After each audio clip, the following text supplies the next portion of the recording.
یو انسان چې د الله د مقربینو نه ګرځي په څه باندې چې د فرض د ادا نه وروسته چې تا د فرض مونځ وکړو، فرض روژه دې ونیوله، فرض زکات تا ورکړو، فرض حج تا وکړو، د هغې نه وروسته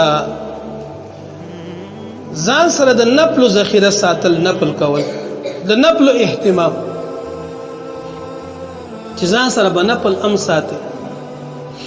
نفل څه اضافه، د فرضو نه اضافه نور عبادت چې ستا مونځ دی، روژه ده، زکاتونه دي، حجونه، نفلي دام د ځان سره ساته.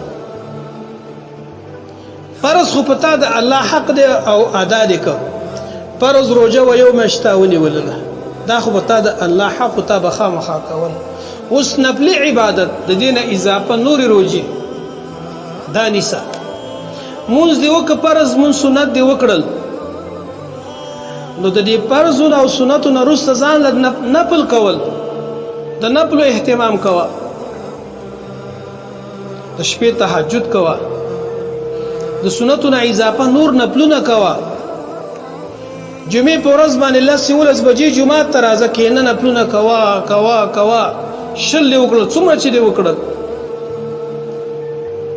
حج دې فرض در باندې او نفلي حج وکړه. زکات خو دې خپل ورکړه، د زکات نه علاوه لکه مخکې ویل شو ځان سره مطلب نفلي صدقې او خیراتونه کوه.